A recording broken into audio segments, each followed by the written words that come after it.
Halo Sobat DND Film, gimana kabarnya? Semoga sehat dan banyak rezekinya ya.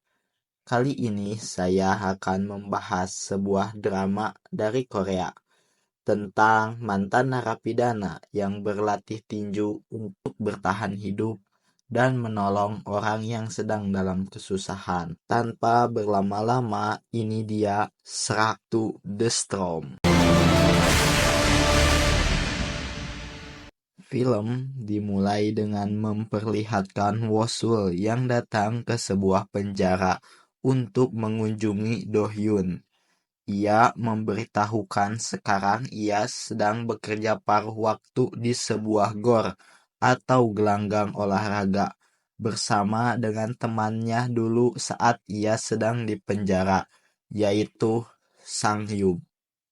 Nah, sekedar info guys, Do Hyun ini adalah seorang atlet tinju bebas yang dipenjara akibat menghabisi 3 orang perampok yang telah membantai ibu dan adiknya. Sekaligus dia juga adalah guru yang mengajari Wosul bela diri saat masih di satu penjara yang sama. Selain mereka, ada 2 orang temannya lagi, yaitu Sung Yong yang sekarang sedang membuka usaha pizza, sedangkan Won Jun yang bekerja menjadi seorang kuli bangunan. Ia juga sedang belajar untuk ujian kesetaraan. Setelah mendengar cerita Wosul, Doyun merasa senang karena mereka semua sudah menjadi orang yang lebih baik lagi setelah bebas dari penjara. Keesokan harinya, di gor tempat Wosul bekerja, ia sedang menjalankan tugas seperti biasanya, mulai dari membereskan peralatan, mengambil minuman, serta membersihkan tempat itu. Sementara itu, di atas ring ada seorang atlet MMA yang sedang berlatih. Kita sebut aja Samsul. Ia lagi kesal karena gak ada orang yang bersedia lagi menjadi samsak untuk ia berlatih, sebab ia terlalu brutal. Manajernya yang juga sepupunya melihat Wosul yang sedang membereskan peralatan, langsung menyarankan kepada Samsul untuk menjadikan samsaknya. Awalnya Wosul menolak, tetapi setelah mendengar perkataan hal itu bisa menarik perhatian pelatih MMA dan siapa tahu Wosul menjadi atlet profesional. Akhirnya ia langsung naik ke atas ring. Baru saja akan mulai, Samsul tiba-tiba menendang Wosul. Tetapi untungnya dengan mudah ia dapat menghindarinya. Semua orang langsung memperhatikan mereka berdua. Mereka pun memulai latihan sparringnya. Tapi siapa sangka Samsul menghajar Wosul secara brutal. Untungnya ia dapat menahannya. Tetapi saat satu momen mereka beradu pukulan, siapa yang menyangka tangan Samsul langsung mengalami cedera. Masalahnya, malam ini Samsul akan bertanding yang membuat manajer dan pacarnya panik. Singkat cerita malamnya, di tempat arena pertarungan MMA kelas elit, tempat para orang kaya bertaruh, di mana saat pertandingan puncak tiba antara Samsul melawan seorang petarung yang berjulukan Tank, harus batal karena Samsul tidak datang akibat mengalami cedera pada pergelangan tangannya akibat kejadian saat melawan Wosul. Akhirnya, Hyunwoo, seorang pemimpin sebuah geng, sekaligus pemilik tempat itu pun turun tangan untuk melawan tanker. Taruhan pun dinaikkan menjadi 2 kali lipat untuk pertandingan ini. Pertarungan dimulai. Siapa sangka hasilnya sangat gila. Hyunwoo berhasil mengalahkan tanker dalam waktu 20 detik saja dan bahkan menghancurkan kaki lawannya secara brutal. walaupun lawannya sudah tidak berdaya. Keesokan harinya, Samsul, manajer, dan pacarnya berhasil ditangkap oleh anak buahnya Hyunwoo dan langsung dibawa ke sebuah kapal pesiar miliknya. Hyunwoo langsung menginterogasi Samsul, menanyakan siapa yang membuat tangan dirinya cedera. Samsul menjawab, cuman pegawai GOR biasa, bukan seorang atlet profesional, yaitu Wusol.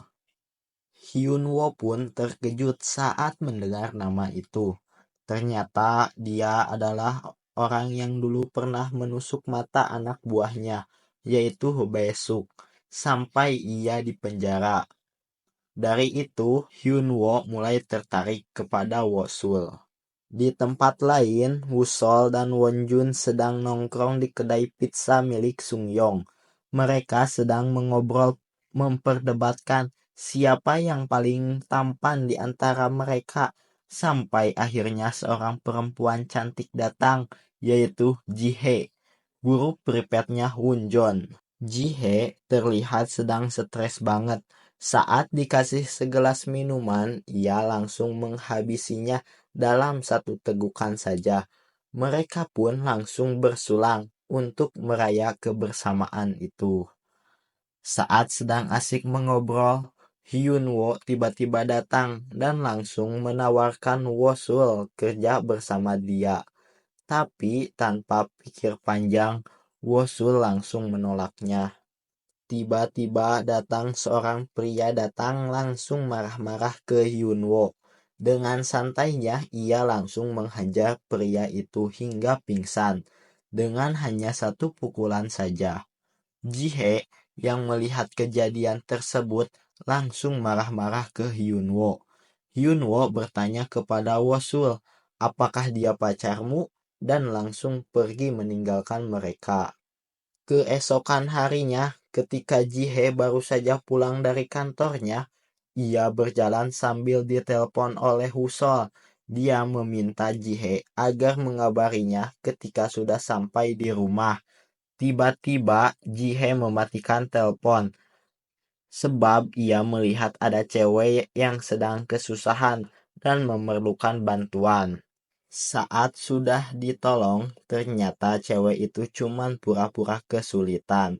Cewek itu adalah orang suruhan Hyunwoo untuk menculiknya dan menjadikannya umpan agar Wosul datang.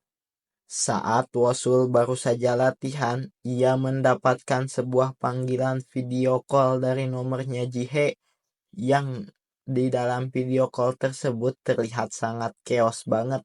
Entah apa yang sedang terjadi. Lalu telepon itu pun mati.